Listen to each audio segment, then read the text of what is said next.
Welcome to Living Abroad, the podcast. My name is Pumla Zita, and thank you so much for everyone who's been watching our podcast and commenting and sending messages and supporting us. Keep doing that and subscribe if you haven't subscribed, and like all the videos. It helps a lot. For this week's episode, we have, I'll call you a friend of the podcast. Is that all right? Yeah, we're doing an update on our very first story of the podcast. If you haven't seen it, you can go back and watch our first episode. So this is an update on that story because I've been getting a lot of messages. First messages were, is he okay? Why is he in bed? So I'm glad people can see you now. You're sitting up and they can see that you're right. You're looking good. You're looking rested. Yeah. I'm okay now. The stress and everything has tried to subside a bit, and now no much pressure because most people have tried to find their foot. Mm-hmm. Some have gone back to Nigeria, some were relocated, some has been attached to jobs, but not really jobs, no jobs actually, just minor stuff. And some already left Poland, some Germany, Slovakia, and the rest. All right. So you've moved from the house we did the podcast on, but you're still in Poland? Yes. Okay. So because the people, they can't keep on paying all the time. So they have okay, we've tried. Everybody should just find their way. So you have to find. That's it. So when you are told you need to try to find your way, is that the Nigerian government or the Polish government? No. The group here. Yeah, the charity that was helping you guys. Yeah. So for you guys, it was just a limited time. Yes, the help. Was. Yeah. Wow. So what are you guys expected to do now with your studies and and accommodation? Yeah, most guys are just praying that the war ends soon. I mean, the ones that are still within Poland, so that they could just cross back and go to Ukraine and continue their lives. So that's why most are just hanging around instead of going back to Nigeria or going that far. Yes. I mean, because I've been also getting messages and people asking that, so why would you guys not go back? Is it not safer for you guys to go back? If you can just maybe clarify that and explain what it took for you guys to get there and what would it mean to go back? To Ukraine? Or to Nigeria? Going back to Nigeria, one is not now, just like I said earlier. Now imagine someone in his or her 50th year in medical school. Going back to Nigeria, what are you going to do? You're going to start afresh? Is it now even the online class of a thing that they've started? The network in Nigeria, one, you're going to spend even your school fees on buying data. So here is more okay, and most parents can't even bear the shock of their kids coming back after everything they've spent. Yeah, you say life first, they should be alive first, but staying around, hanging around, at least you might see some linear jobs to do to keep yourself together, get some money to at least eat and do a lot of it, and going to Nigeria to be a burden. Because in Nigeria, there won't be any job for you there to do. So you're being a burden to your parents, and maybe some will start getting frustrated and a whole lot of it. So that is it. Wow. So are you studying now? Are you doing your course online? Yeah, online courses, yeah. But the issue that another problem now is that the Ukrainian government, I don't know if I'm to say it's their government or the school, They are persuading students to pay their fees, giving ultimatum 2 weeks, 3 weeks, or else they will cancel someone's admission. Now, like I said, imagine someone studying medicine and you're already in your 6th year, you just have 1 year to go. Now imagine your admission being cancelled. And now the landlords, because most people here, they only left with just the clothes they wore and maybe a little 1 or 2 more clothes in their handbags. You know, so imagine them living, and the landlord is not telling them, if you don't pay your house rent from wherever you are, I'm going to throw your things away. And they're already throwing their things away. So you could be in Poland and you left all your belongings, everything over there, and the landlord will just throw the things away. Yeah. Move it out. That they want to rent their room out. I wonder who they're renting it to. Just being wicked. Of course. And for those people, like, in one word, really, because those are the comments that I've been getting, you know. It's like it would be safer for them to go back home. But it won't, like, especially financially, it wouldn't work for you guys. Yeah. That's the honest truth. The honest truth is just that the problem is the financial implication. That is one of the most, some people, if they have the finances or the resources now, they just let them just go home and stay with their family than just living like a slave over here, you know, and a whole lot of it. So it's not easy over here, you know. Sometimes the discrimination and the racism is really up here in this country and a lot of it. So, you know, sometimes you go to the store to buy something, the way they treat you make you feel terrible, you know. So that's it. So it's crazy. So now people, there's that stigma now that you are refugees, like maybe who ran away from Ukraine. Yeah. You know, so I just want to like check if my door is open. So it's just kind of, you know, no, let me tell you this. It's just sometimes that, like, one experience we had. Sometimes because you want, like last time, water is just to get water.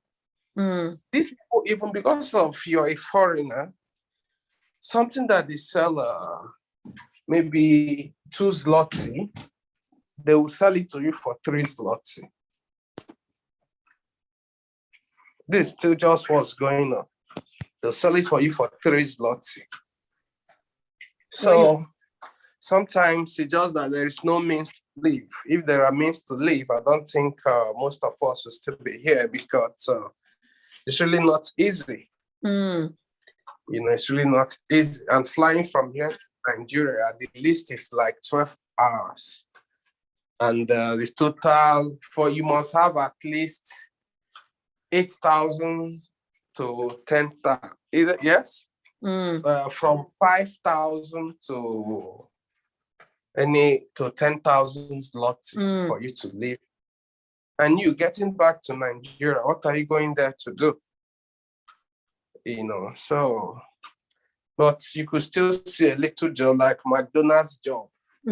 Just that sometime, like experience I had, you will work for maybe 12 hours and they will pay you for maybe 10 hours or 8 hours. Over there? Yes.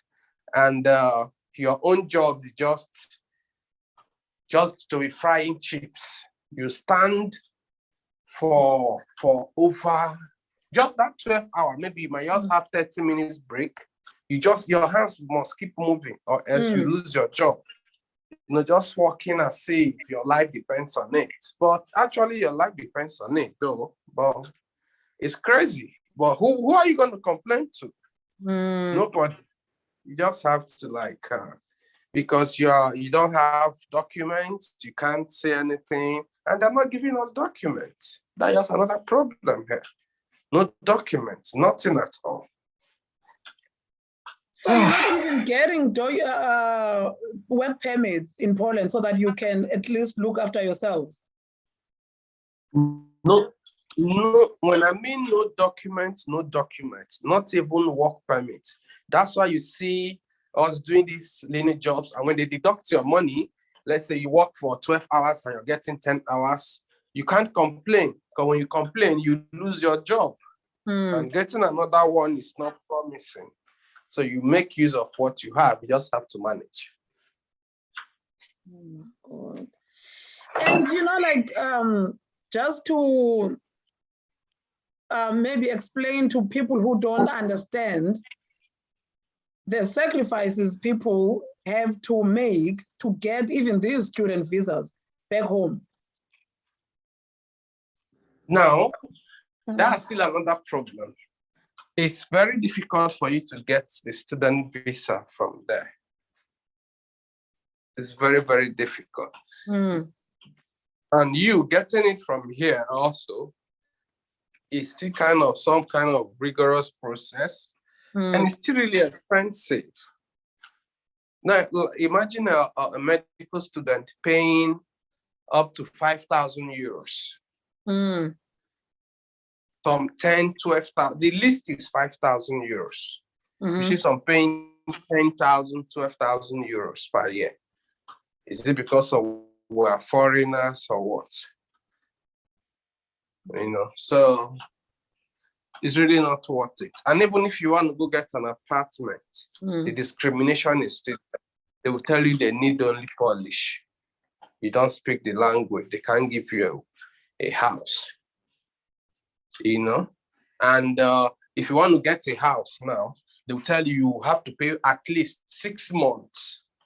You have to reach agreement of 6 months. That you make a deposit of 1 month. If you don't stay up to that 6 months, your deposit is gone. So this is how they are treating you now in Poland, after you guys were treated the way you were treated, like leaving Ukraine. Yes. When we're coming out of Ukraine, they were like making us feel at home. But now it's just like we're not like orphans. When you have your parents with you, people will love you, care for you. But once your parents are no more, they show you their real colors. So that is what we're going through here, So it's really terrible.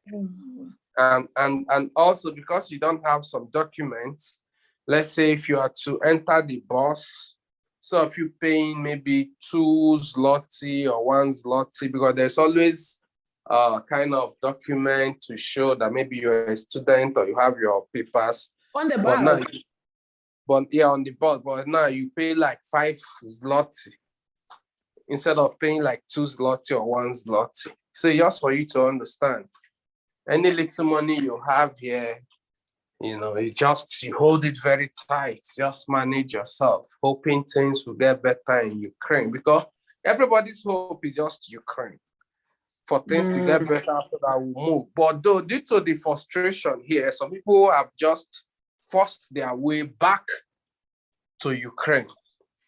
The African students are forcing, like in this middle of the war, people are forcing to go back to Ukraine.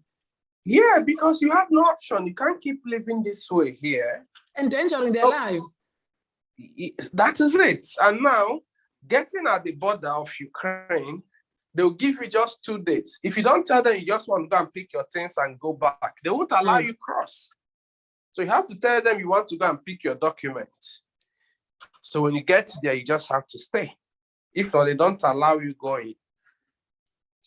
Have you seen people like who went back to Ukraine, like other students? Yes. Are you in contact with them? Yeah, I have one of them. So are they safe?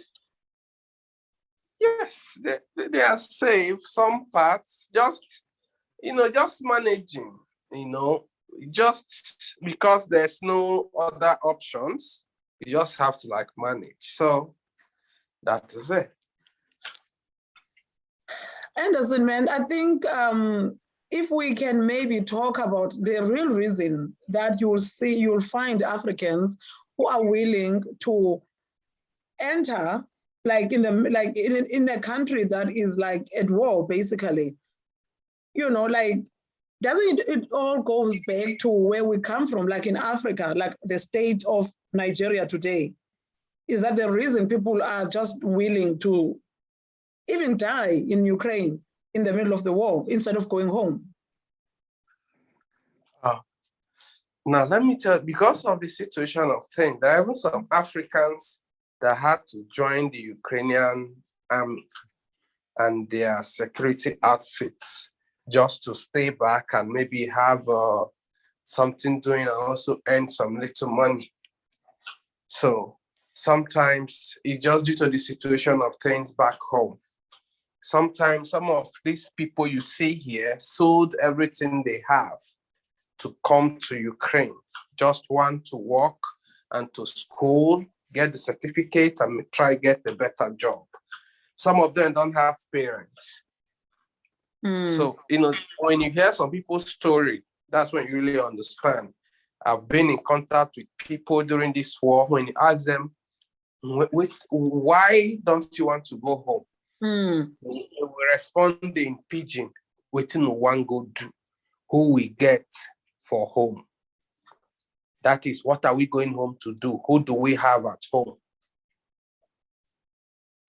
So it's kind of terrible. Even I myself, I'm planning of still trying to go back to Ukraine. It's better than just staying here. This place I am now. Ukraine? Would you go to Ukraine yourself? Yeah, I'm planning on going back to Ukraine because one is it's more cheaper. And also, instead of to just stay here and pay the fees that way and nothing, the better you go there, stay there, your house rent, instead of then throwing your things away, at least your house rent is a bit cheaper, like a month here, easy to pay for like 3 months there. So when you check all these things, life itself is a risk. So you better take the risk. So that is just it. You consider your schooling. 2, your properties you have there. 3, your comfort. At least you'll be comfortable there.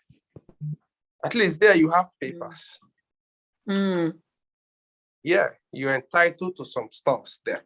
But here, nothing. People talking to you, treating you like, it's not everything we really talk, because we really don't know what's going on. So that's it. Oh my! You said at the border of Ukraine, you can't just go in. So you have to tell them a story. Yes, you can. They don't allow people in.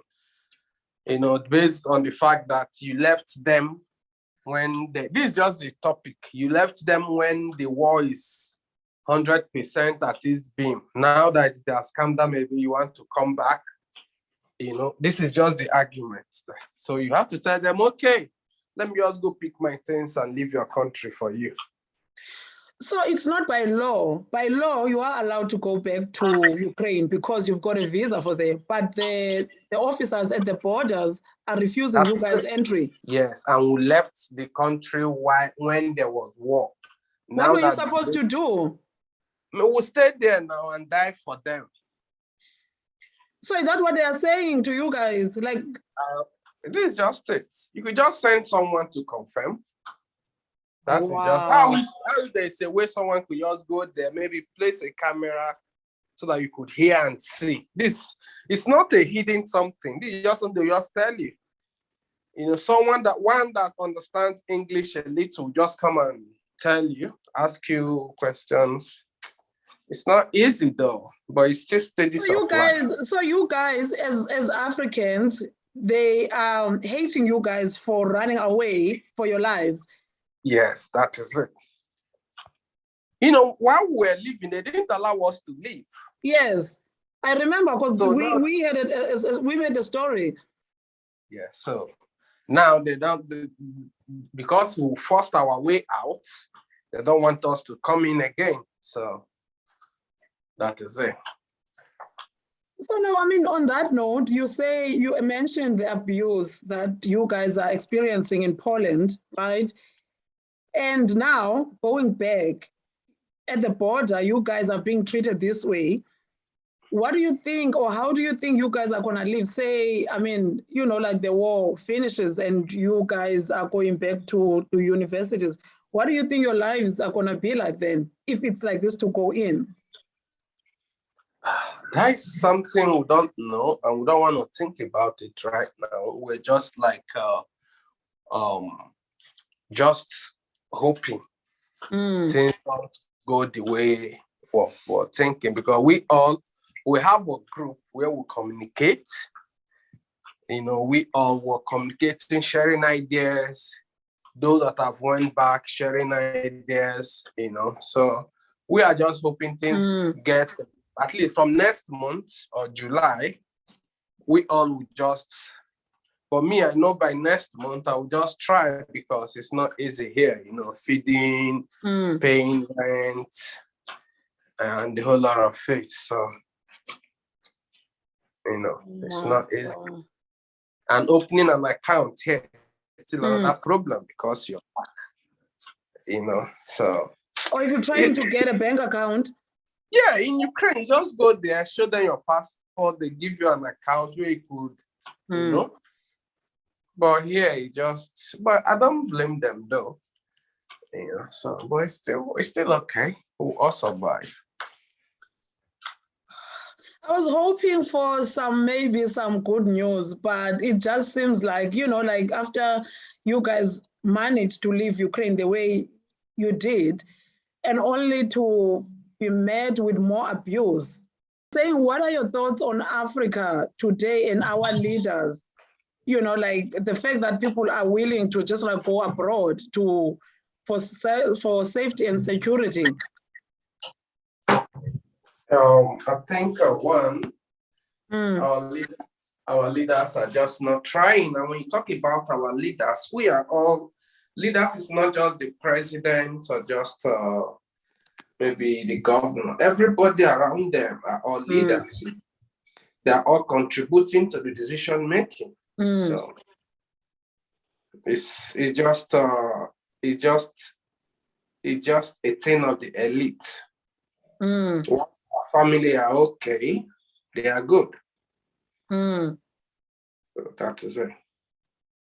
Is there any hope? Maybe like just I'll let you go because I don't want to take more of your time.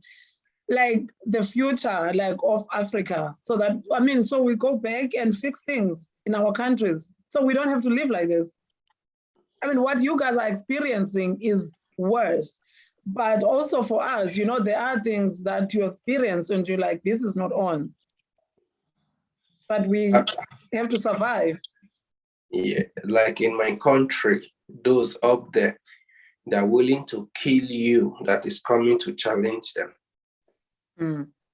So it's better you think the only way we could solve this problem is when we try on our own to involve in politics and governance. Then we could make impact. But coming out to say maybe we want to fight physical fights or anything, it's never going to get it. We all just had, that's why we're all out here to get educated and maybe go back home to impact in others what we've learned out here and make them believe that we could make a difference. And the only way we could make that difference is by getting involved in politics, in the governance. We can't just be outside. You have to come inside to be able to make a change. You can't make a change from outside. So what have you learned about Europe? Was it the first time that you came to Europe when you went to Ukraine to study? Yes, it was. And what have you learned so far? What is your perception now of Europe from your experience?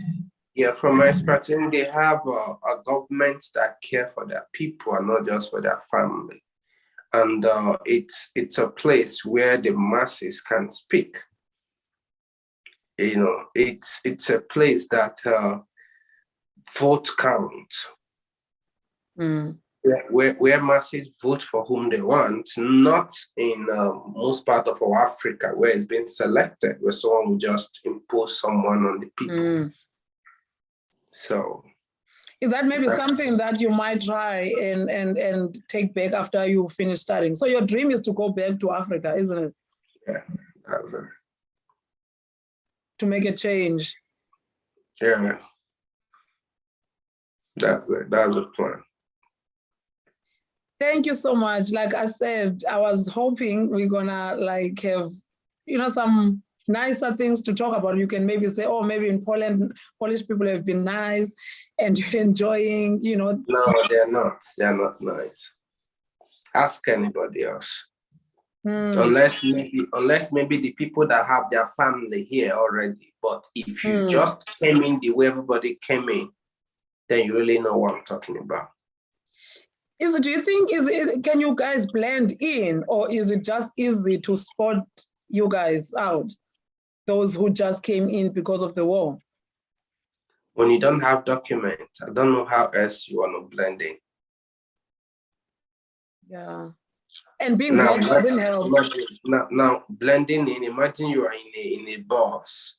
Someone paid 1 zloty and you're paying 5 zloty. Haven't you been spotted out already? How are you going to blend in?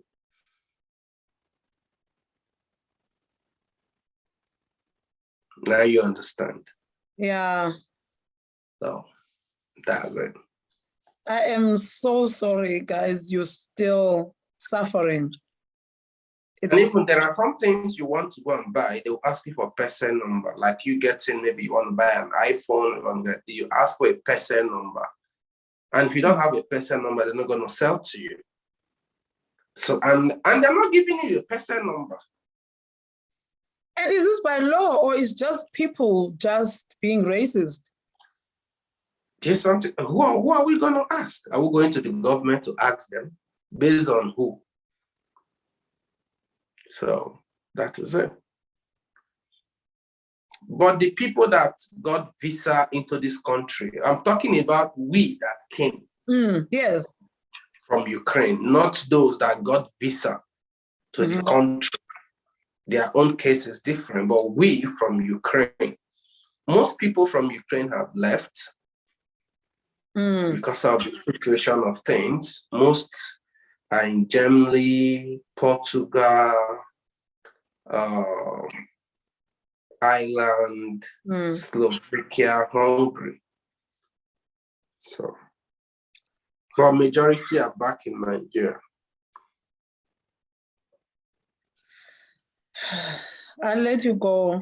And thank you so much for keeping in contact and coming back for an update. I appreciate it. Thank you. We keep talking, so we'll talk again. Thank you. Thank you.